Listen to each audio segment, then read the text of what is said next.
scribes of the Middle Ages who practiced the art of writing pioneered a medium which would become the very foundation of civilization. Yet for many centuries, access to the written word was confined to the few. Books were priceless, guarded by an attendant priesthood. A single volume had the value of a farm.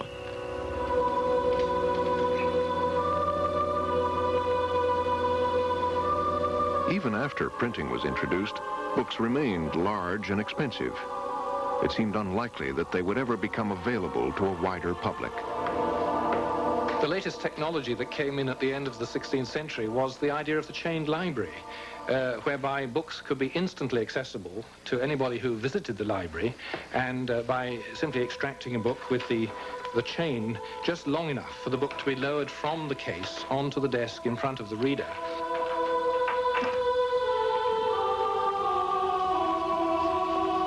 And there the person could study the book as much as they wanted, with no fear of them being able to remove it.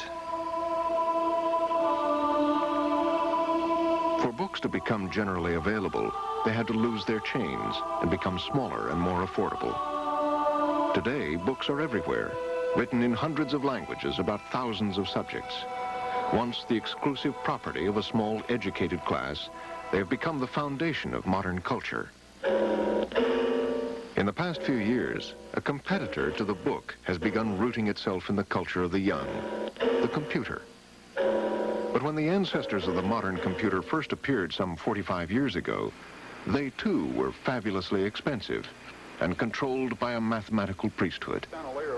The idea that computers would be commonplace seemed ludicrous, just as ludicrous as the idea that illuminated manuscripts could lead to the paperback book.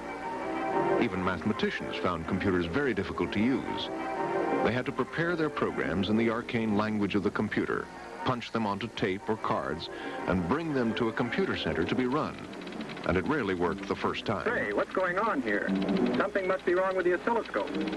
There was a skill set that you needed to have to be a really good programmer. You had to be very careful and meticulous and disciplined, because if you made even the smallest errors in syntax, if you misplaced a period or omitted a parenthesis, your entire program wouldn't run, and it would take hours. I just didn't have that kind of skill or patience, and so I found programming on the old big machines to be unbelievably frustrating, and I used to get really angry about it because I couldn't understand why the things weren't easier to use.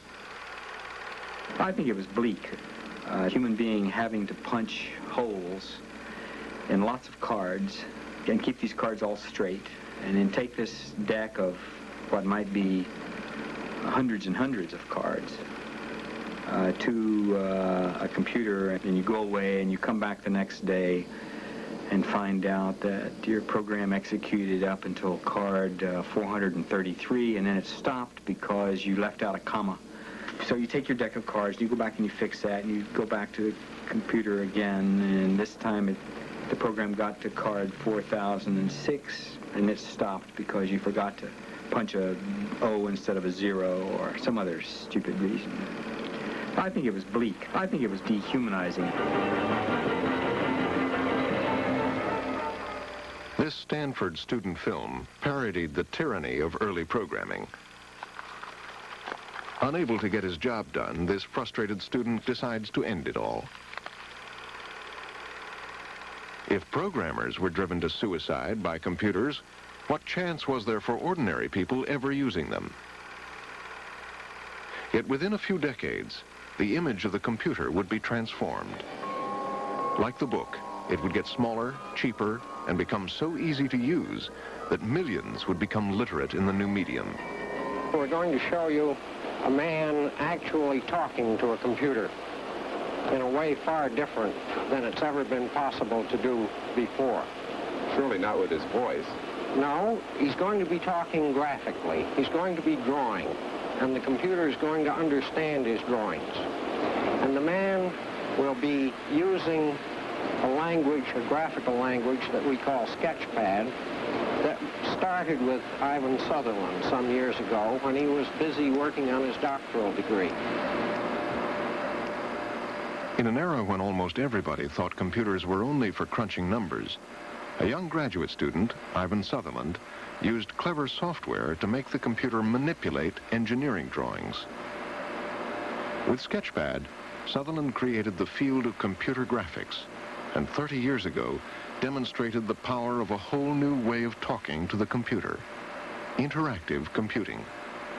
But would anybody listen? We were off to a fabulous start in 1960 with Ivan Sutherland's Sketchpad, one of the most extraordinary programs ever written. And the amazing thing to me is that this did not start a vast movement. In fact, it just stood there as an example that people would gaze at. They'd look at the movie and say, yeah, gee, well, that's very inspirational. And then they'd go back and do exactly what they were doing, which had nothing to do with interactive computing, because there wasn't any interactive computing. If every one of us does our job well, it'll all go very interesting. A few years later, another visionary, Doug Engelbart, appealed to his colleagues to change the way they thought about computers.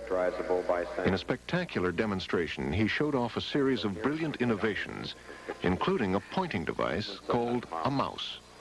I don't know why we call it a mouse. Sometimes I apologize. It started that way, and we never did change it.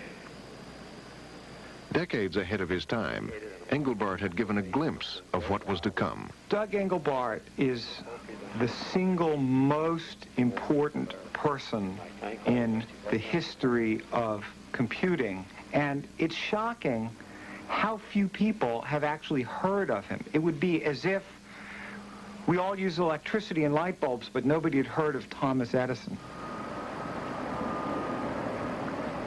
25 years later, Doug Engelbart walks unrecognized on the Stanford campus. His bold gamble didn't pay off. We just thought, boy, then within a year or two, there'll be all sorts of people joining this pursuit, and it become more of an acceptable activity. And, you know, it seemed, and what I hear from various places is that it's stimulated and motivated some people, but it didn't seem to connect us to something that was a viable strand of pursuit for people to pick up, and it just didn't. Impressive though his demonstration was, the computer establishment didn't think his vision was practical. Because the establishment never gets it. That's how it is with paradigm shift. The establishment does not see where the next wave is coming from. And even if they hire somebody to tell them where the next wave is coming from, they never believe them, which is exactly what happened with Xerox and Xerox PARC.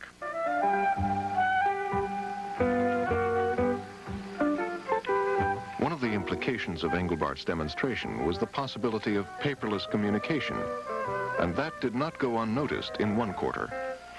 Thank you, Debbie. That was fast. Which is the original? I forget. The Xerox Corporation owed its prosperity to paper copying. If one day paper was to be outdated, then they wanted to be part of the new electronic world. So in a visionary act, they set up a research center at Palo Alto in California, Xerox PARC, and agreed to fund it for 10 years. They gathered together many bright young computer scientists and challenged them to make computers easy to use. Feeling that computers would eventually change the office environment, Xerox wanted to investigate how non-technical people might one day use computers. The reason that most of us went to work there was that we felt that this would be an opportunity to bring computing to everyone. Remember, a computer at that time was thought of as something that was very forbidding, difficult, highly technological. You had to be a real expert and a doctorate to understand. You know, that was kind of the public image. And we somehow had to humanize computers and make them a common object that anyone could use. In the years ahead, this disheveled group of young scientists would seek to create a different way of interacting with a computer. They knew they couldn't do it alone. They had far too much technical knowledge to understand the problems of the ordinary user, but they had a brilliant insight. Why not try to see the problem from the standpoint of children? Technical people live in this tiny little world, actually. We like to think it's a big world, but it's actually a tiny little world. And it's full of phrases that we learned when we were taking math classes. And it's hermetic. And it's full of people who like to learn complicated things. They delight in it. And so what you need to have is some way of constantly shocking yourself into realizing that the users are not like us. And children do it really well because they don't care about the same kinds of things that adults do, and they can always go out and play ball. They haven't learned to feel guilty about not working yet. And it forced us to start thinking about how human mentalities might work. The key to making computers easy to use lay in the way children learned. By observing children growing up, psychologists have seen that at different stages, children perceive the world in quite different ways. Very young children explore the world through touch, reaching and grabbing the objects in their world.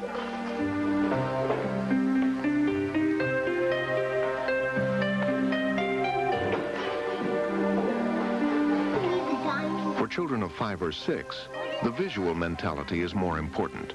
The Swiss psychologist Jean Piaget had shown just how strong it is in a series of classic experiments. Well, Dr. Inhelder here is filling one glass with milk. Then she's asking the child to fill his with exactly the same amount as she has in hers. For children like this 5-year-old, the visual mentality is so dominant, they may be led into error. In this classic experiment, the child has to decide whether 2 glasses have the same amount of milk in them.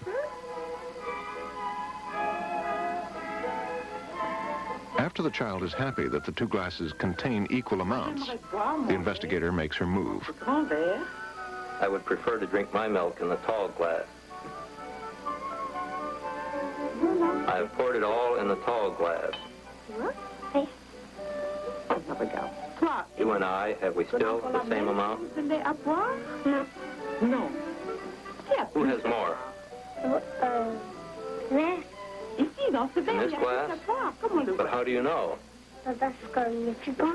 Because it is taller. At the time, we would just... Later on, we learn with difficulty to handle symbolic reasoning. ...handle 2 equations we could... Because many people find things like algebra difficult, it is not surprising they also find computers impossible to use. Ann's age, therefore, would be 18 years old.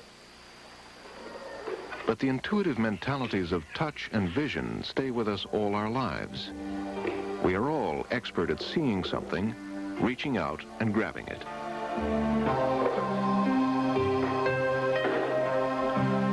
The Xerox scientists realized this was the key to making computers easy to use. By programming the computer to control the elements of a television screen, they created an illusion of a paper-like surface on which pictures could be drawn and animated. Doug Engelbart's mouse, which fit comfortably into the hand, was the perfect kinesthetic device. With it, one could reach out and grab objects on the screen and move them around. Sophisticated software enabled the unfriendly computer to simulate a world the user already understood. This paint program from 1972 made the act of painting on a computer remarkably similar to painting in the real world.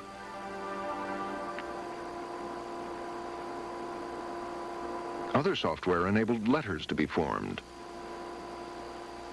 or music to be written and transcribed. Software could change the computer from a forbidding machine into a friendly mental tool. What we realized was that we could create what some people called a user illusion, something that appeared to be a world on a screen. One way to think about it is if you play a video game, there's an illusion of spaceships or of roads and cars, or depending on the kind of game. And the user who gets engrossed in the game starts operating as if they're really working in the real world, when in fact they're only working in this imaginary simulated world created by the sequence of steps in the computer program. So what we realized was that we could create an illusion, for example, of an office with folders and documents and file cabinets in the office, and that instead of having the user learn complicated and unfamiliar technological terms. We could use the metaphor of the office, for example, and talk about opening files and closing files and editing documents and other terms that were much more familiar to people. Consider what can occur in just one window. The paperless letter, edited and error-free, disseminated to any station in a network. By the early 70s, Xerox scientists with their Alto office system had demonstrated the future. Even let you know it has been received. And when hard copy... But at $45,000 each, few users could afford it. This was one reason why Xerox decided not to market it, and why today no one has heard of the Alto computer. The reason no one's heard of it is because it wasn't made into a successful product. Now, are you asking why wasn't it made into a successful product? The short answer is that that research was done in the context of a copier company, not a computer company. And when it came down to it, this copier company was not ready to launch headlong into the personal computer revolution. By itself, the brilliant work of Xerox PARC wasn't enough to change the world of computing. Before computers would become commonplace, they had to become smaller and cheaper. A few miles from Xerox PARC in Silicon Valley, the electronics capital of the world, a revolution was underway. Every year, engineers vied with each other to stuff more and more electronic circuitry onto tiny wafers of silicon. Computers which once filled a room had been reduced to the size of a refrigerator. And in 1971, the silicon wizards went a step further, putting the main circuitry of a computer on a chip. A chip which could be mass-produced. A microprocessor had the power to totally change the economics of computing. Computers need no longer be priceless objects. Microprocessors, if mass-produced, could become cheap enough to be disposable. I had one case where I was being interviewed by somebody from a magazine who kept asking questions about testing. But I realized after this questioning went on for a while that they weren't really talking about testing, they were talking about repair. And they had the idea that somehow somebody was going to have to take their soldering iron and go down inside the chip and try to move wires around. And then once I realized what they were really asking, I said, oh, no, it's not like that at all. It's like a light bulb. When it burns out, you unplug it and you throw it in the garbage and plug in a new one. And they were just dumbfounded at the idea that a computer could be so inexpensive you'd think about throwing it away. But in the mid-70s, corporate giants like IBM were not convinced that ordinary people would ever want to buy computers, even if they were small and cheap. Seemingly unaware of the brilliant work of Xerox PARC, they saw their customers as scientific and business institutions. There was a group of technical people on the fringes of the computer establishment, however, who desperately wanted their own computers. Technical hobbyists who had used computers at universities and knew their remarkable versatility. Before the microprocessor, their dreams seemed absurd. Now, perhaps, things would change. In January 1975, the front cover of Popular Electronics featured a computer kit called the Altair for less than $500. The Altair had to be assembled by hand, but at its heart was a microprocessor. If people did want to own a computer, here finally was an opportunity. An opportunity, it turned out, that thousands of people had been waiting for. And what happened was all this pent-up demand, a sort of latent understanding everybody had of what computers could do, suddenly was allowed to burst forth. People drove all night to get their computer kits. And why do people read the popular mechanics magazines? Because they dream of all the things they could do if. And suddenly here was a new if. If only I had this computer, I could keep track of everything, I could learn everything, I could be creative in every possible way. And so it began.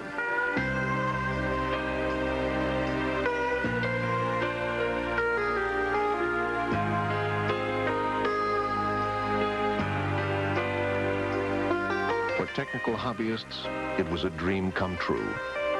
Now they could have their own computer.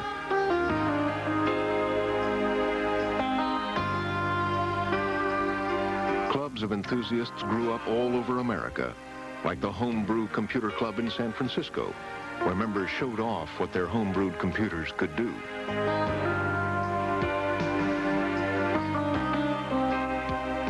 From these modest beginnings came a series of startup companies selling parts for the Altair, and soon, whole computers. By 1976, there were enough of them to hold a convention in Atlantic City. Off in a corner of the convention hall were a group of raggedy-looking guys selling circuit boards. Two of them would become synonymous with a personal computer, Steve Jobs and Stephen Wozniak. As teenagers growing up in Silicon Valley, Jobs and Wozniak had developed reputations as high-tech pranksters, all too eager to snub their noses at authority. Woz and I had known each other since I was about 12 or 13 years old.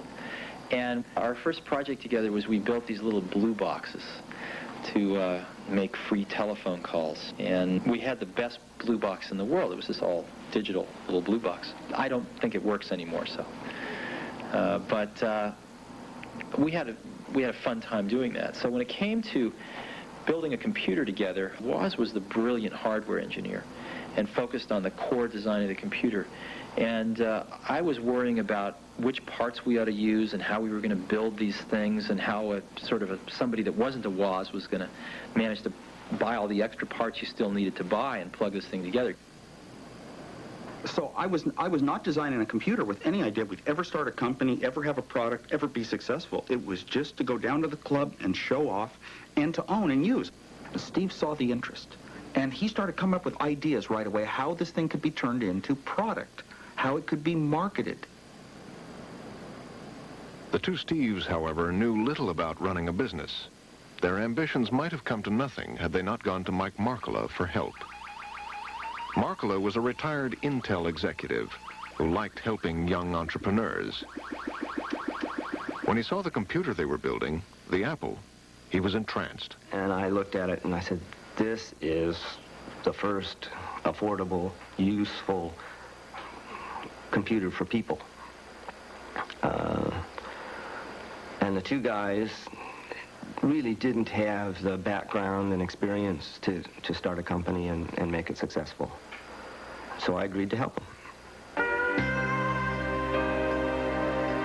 What happened next is the stuff of legend.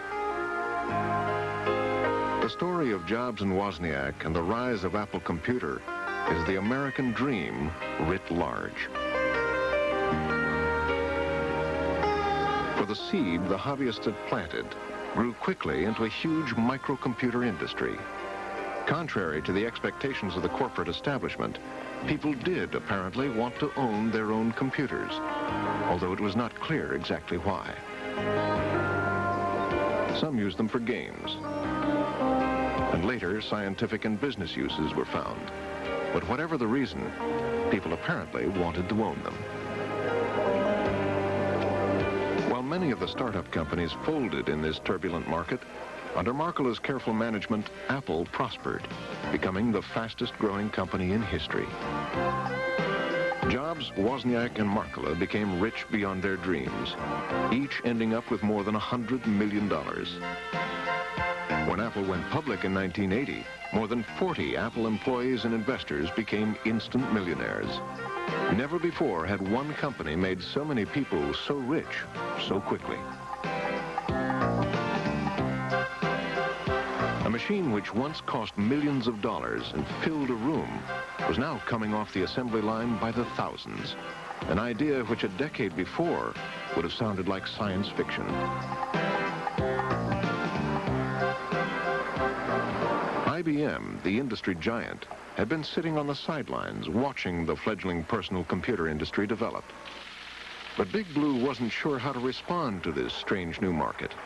And when IBM did make a half-hearted attempt to enter the field, it failed. Much to the amusement of hobbyists like Lee Felsenstein. IBM put out a personal computer in 1975. People don't know this because they don't talk about it very much. The 5100.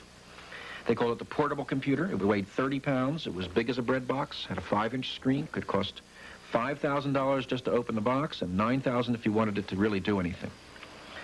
They were selling this at the second West Coast Computer Fair, all dressed up in nice little IBM suits, and they weren't doing much business. The guy next door to them, who had a propeller beanie on, total freak named Lyle Morrow, was doing land office business selling his disks of What's It software, as it was called, a little database program. And perhaps they learned something from that. In time, IBM saw the light.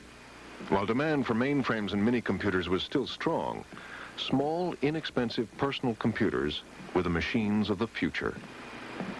In 1981, IBM finally introduced a serious machine, and with their superior sales network, soon dominated the industry. Today, a new IBM computer has reached a personal scale. A person can afford it. A person can put it anywhere. Office, home, or school. But despite the astonishing growth of the microcomputer industry, there were problems.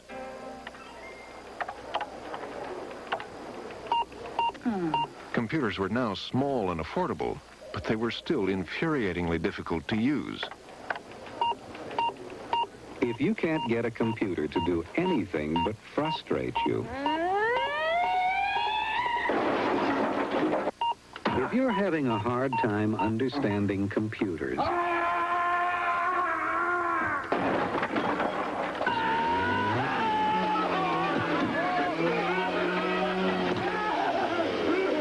what the PC revolution needed had been invented a decade before at Xerox PARC. Software which made a computer easy enough for a child to use. But Xerox had failed to commercialize their great vision. It would be up to someone else to deliver it to the world. That person was Steve Jobs.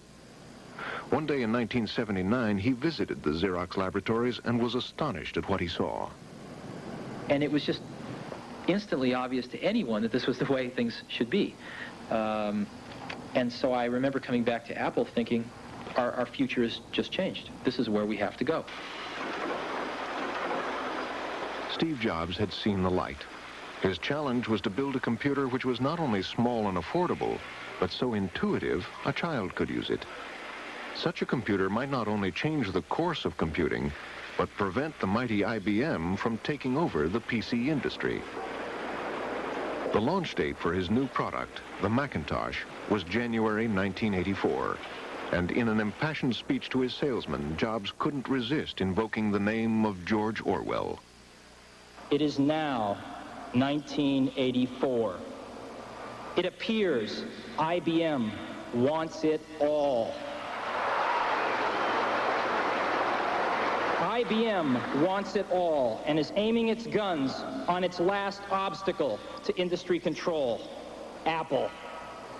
Will Big Blue dominate the entire computer industry?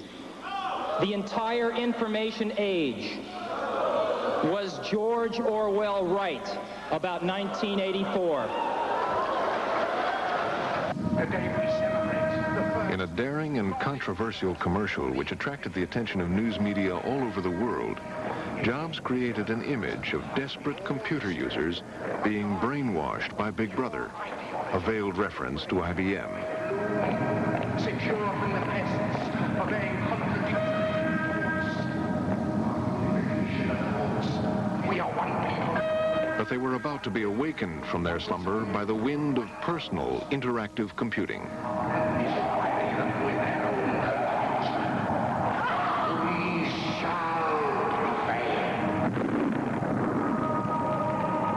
on January 24, Apple Computer will introduce Macintosh. And you'll see why 1984 won't be like 1984. The Macintosh marked the beginning of a new era of computing. Gone are the arcane symbols. Instead, using a mouse, a person pushes and pulls pictures using the intuitive skills acquired in childhood. The computer screen, with its pictures and icons, depicts a familiar world even a child can understand. In reality, this friendly graphical illusion is conjured up by thousands of lines of complex code, written by computer programmers. This code, in turn, is converted into hundreds of even more basic orders, which this computer knows how to follow. The computer circuits, millions of simple switches, blindly obey, opening and closing millions of times a second. If software can transform the look and feel for one computer, then it could, in principle, do it for all computers, even the unfriendly ones. So if I want to copy a file, for instance, I have to know what the meaning of a : / this, that, and the other thing is. And if I mistype a single character, then it will give me some sort of obscure error message. Here I got one that says, not ready error, reading drive A, abort, retry, fail. It's kind of cryptic, and it's certainly not very friendly. It's a typical old-style interface. The interesting thing is that simply by changing the software, not the hardware, exact same hardware, an environment can be built that is much simpler, much friendlier, much more graphical. And I'm going to bring that up right now. We'll take a look at it. I have a pointer that I can move around on the screen. I've got a mouse here. I can click on that to make things happen. The same exact machine, but given different software, it creates an entirely different style of interacting with it.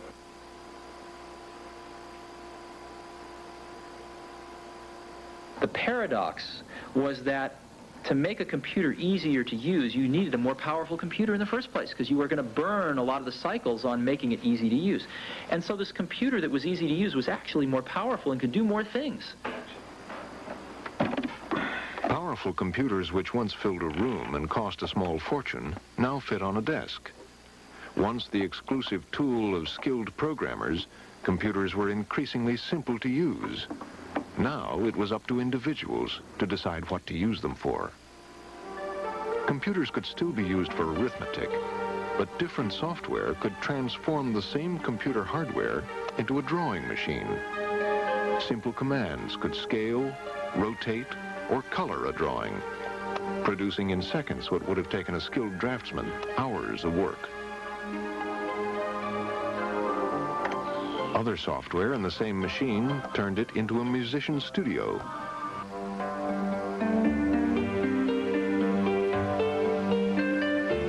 Or a flight simulator. The uses of a universal machine are bound only by the imagination of the users, who now stretched all the way from scientists creating the future to classical scholars seeking better ways of searching and analyzing the literature of the past.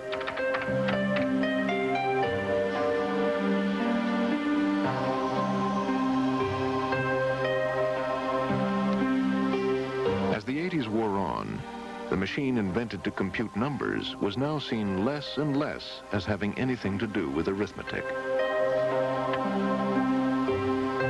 Call them computers because historically we just happened to use them first for numbers.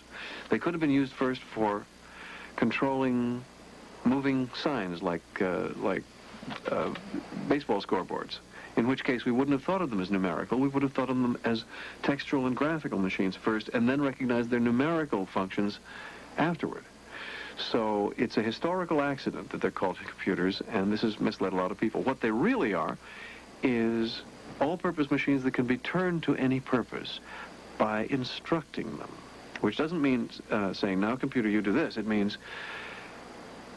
thinking of a series of operations and a way of specifying those operations that will make the events occur that you want to occur. And that sounds so simple. Far from being simple, the elaborate code, the set of arcane software spells and incantations which make a computer add numbers, paint pictures, or make music, is very hard to write. For the few geniuses who knew how to write it, fame and fortune were waiting. And now, ladies and gentlemen, the software dating game. This spoof on the dating game gave an indication of the importance jobs attached to software. He knew people like these three young software geniuses had the power to make or break a company like Apple. He needed a date with all of them. Software CEOs, could I please ask you to introduce yourselves? Hi, Fred Gibbons, President of Software Publishing Corporation. Hi, I'm Mitch Kapor, President of Lotus. We do a product called 123. Mitch Kapor's Lotus 123 spread like wildfire in the business community. In the 1980s, millions were sold. He became a multimillionaire, leaving the company in 1986. My name is Bill Gates. I'm chairman of Microsoft. Bill Gates had started programming mini-computers as a kid. After dropping out of Harvard in his freshman year, he went on to form a company called Microsoft, which went from strength to strength. What had begun as a personal enthusiasm for writing programs now developed into a new business with unforeseen dimensions.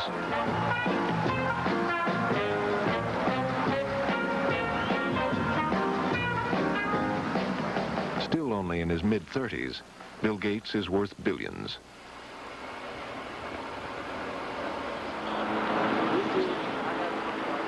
His company in Seattle, Microsoft, employs nearly 10,000 people, many of whom have found fortune in this strange new profession. But unlike Steve Jobs, Bill Gates doesn't make anything tangible. His wealth is based on something rather hard to see. Despite having an annual revenue of more than $1.5 billion, the only physical evidence that he produces anything are the pieces of magnetic plastic, floppy disks, and the manuals and boxes in which he sells his product. What Gates is selling is codified thought. The founders of this new industry have noticed some important differences between building in physical media like concrete and building edifices of code. It's different in that we take on novel tasks every time. It's not like building a certain bridge that is virtually identical to some previous bridge or some previous building. And the number of times those people make mistakes is very small. And, you know, first you think, well, what's wrong with us? It's because it's like we're building the first skyscraper every time, or the first, Verrazano bridge. One of the hardest things for programmers to do is write code perfectly the first time. The mistakes they often make are called bugs. Besides giving programmers bad dreams, bugs have caused late releases and product recalls costing billions of dollars. All right, where are we and where do we got to be? We're in a very good place. The number of must-fix bugs is down to about 2 a day. I feel good that in 2 weeks it will be down to, so close to 0 no one will care. Chris Peters, one of Microsoft's software supremos, has called his programming team together to discuss the final days of work on their latest software product, a financial spreadsheet. The program that we're all working on now is 500,000 lines long, and there's no room for error. Because there is no reality behind it, you're just typing it. The complexity can be machines that like no human has ever seen before. I believe that these things are, like the project I'm working on now, is far more complex than a 747 is. A few miles away at the Boeing factory, engineers turn out hundreds of planes each year. A 747 has 6 million parts, which have to be put together correctly. But at least when something goes wrong, you have a good chance of finding it. With physical things like airplanes and buildings, if there is a fault, you look to see if the problem is nearby.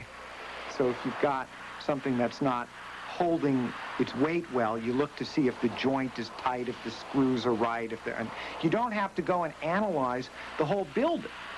Well, software doesn't work like that. If you see a problem when you attempt to execute a certain command, there's no simple and direct way of knowing which part of the code could have the problem. In some sense, it could be almost anywhere. And so the detective problem of hunting down the source of the problem is enormously harder than in physical media, because digital media don't obey the same simplifying law of proximity of cause and effect. Let's go.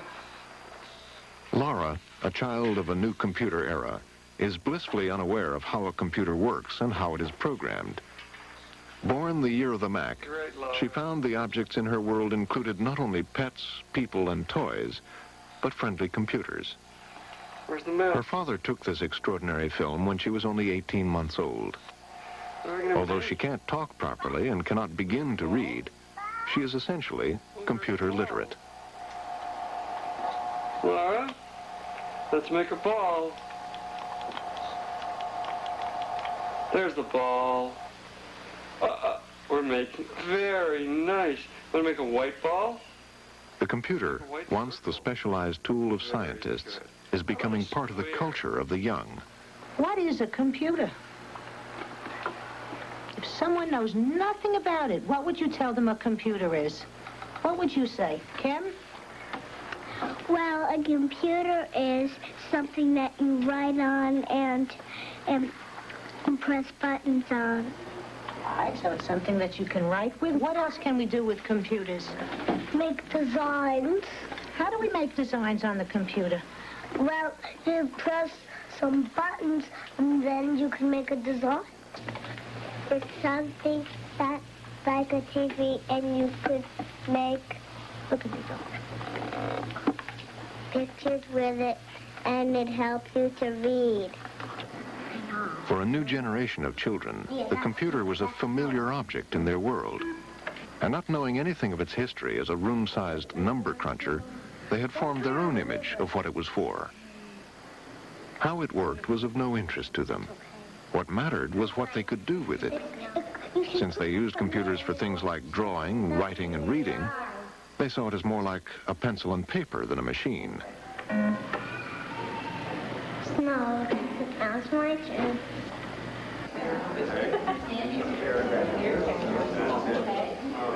For these children, the computer isn't just a new means of expression, it's the only one. These children who are physically and learning disabled have one thing in common. I know what to do. That's right.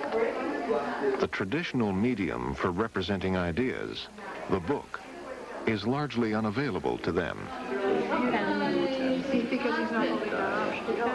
Print materials are like stairs. Print materials are inaccessible to a lot of kids. Kids who can't turn pages, can't hold a book. Kids with dyslexia who can't read words. Remember that? Kids who can't hold a pencil or who can't spell or whose handwriting is very poor. Look, I tried something new, though. If print materials are like stairs, then the computer can be thought of as a mental ramp, which gives children access to a world of ideas from which they have been excluded. And these are your choices. That reads it. Matthew Huggins is a very intelligent 7-year-old. Foghorn or mystery noise? Because he was born with cerebral palsy, he is unable to control most of his muscles, unable to open a book or turn its pages, unable to speak his thoughts and ideas. His keen intelligence is trapped inside an unresponsive body. I know what you're doing. You're finding out if they went on TWA, right? Am I right? Yes, I thought so. A few years ago, Matthew would have been sent to a special school. But by taking advantage of the computer's remarkable versatility, he is able to attend a public school with other kids his age. The same books other children open and turn can be scanned into a computer, where he can control the page turns with his chin. Take a look at your calendar. When you have someone like Matthew, who essentially his motor system is not going to work, he can't be an athlete, but he could be an architect, a musician, and the computer has become something that really can offer almost anything to anyone. I would want to be a captain in the army, especially to fly a copter or a plane with IJs. And I would give pizza to my men, and I would change the course of the world.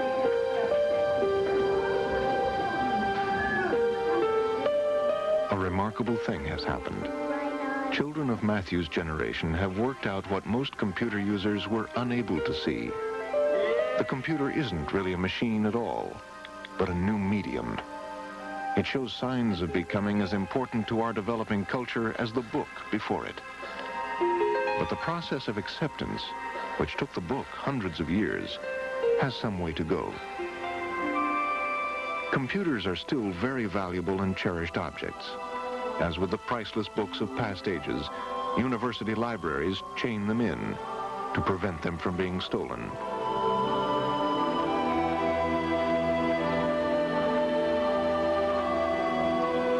If chained libraries gave way to paperback books, what will the computer of the future be like?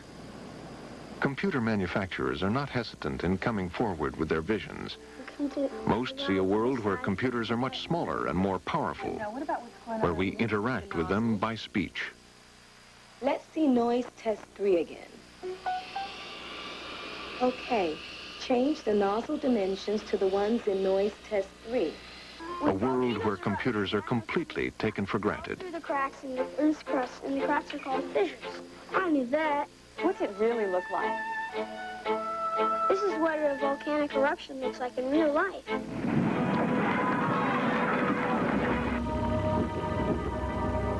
But others see grander opportunities still. For computers can do many things that books can't. Computers can conjure up powerful visual illusions.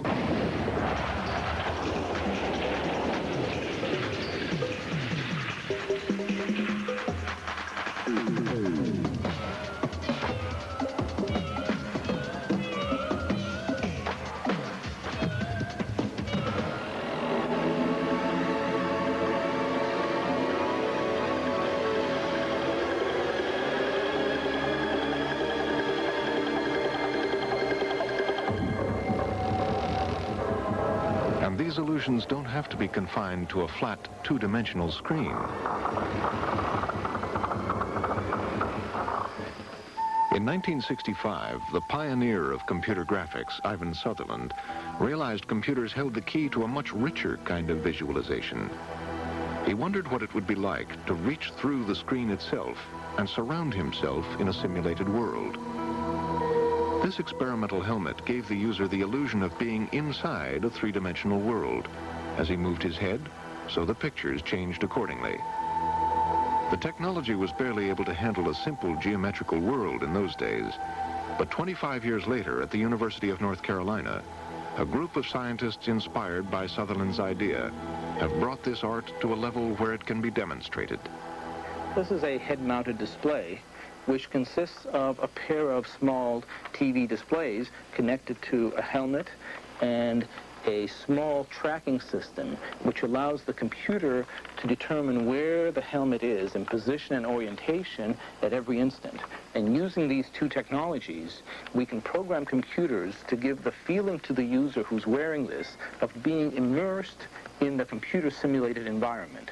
So instead of looking at the computer-generated image on a standard TV set on a tabletop, we're inside that world. And instead of walking through the world by knobs and buttons and rotators, we're able to just walk through the world by looking around. And so this particular application is one in which we are walking around a church addition that was being planned here a couple of years ago. And here we are telling the computer where we're moving by walking on a treadmill and by steering a pair of handlebars here for the direction. So as you can see, we're coming up in the entrance of this hall and we're turning to the right slightly. And the effect is so powerful because you are doing those actions which are intuitive for you all your life. This looks very nice. I think I want to go into the hall itself. You could look around in here also. Look up at the pattern of lights on the ceiling. I like these nice circular windows on each end.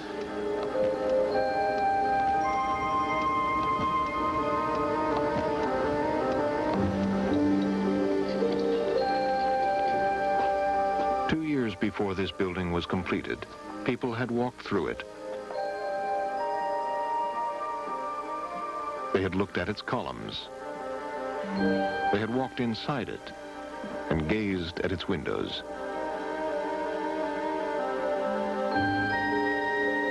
Virtual worlds can be about real things like buildings, but they can also help us to visualize and understand worlds we've never seen.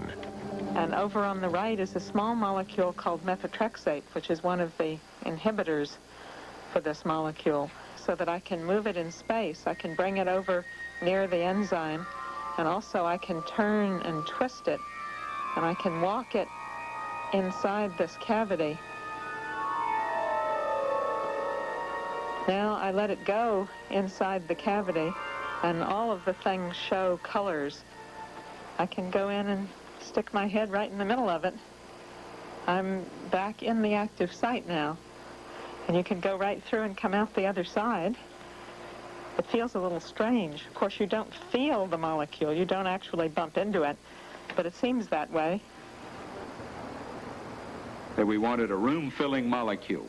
Why? Because it's hard to navigate your way around a big protein. And if you put the C-terminus down in this corner of the room and you put the N-terminus over in that corner of the room, and you know the room, well, you can find your way around in the molecule. It takes on a reality of space that lets your kinesthetic memory help you navigate in it. With virtual worlds, we can experience people's thoughts. We see them, we walk through them, and in the future, touch feedback will enable us to feel thoughts as well. All right, you see, I'm walking right in space. You see, I'm looking down right on top of this right now.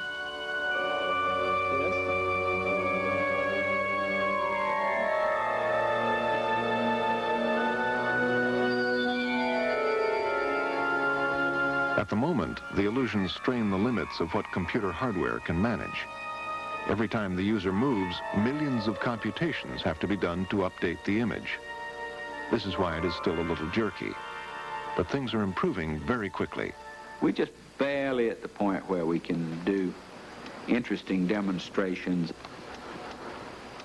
I see no end to the process of faster and faster computers, and I see no end to what we can do to use that power, if we have it, in virtual world modeling. I think that the switch from 2D to 3D is tremendously exciting. Because in one sense, 2D is what we have been doing with intellectual activities for centuries.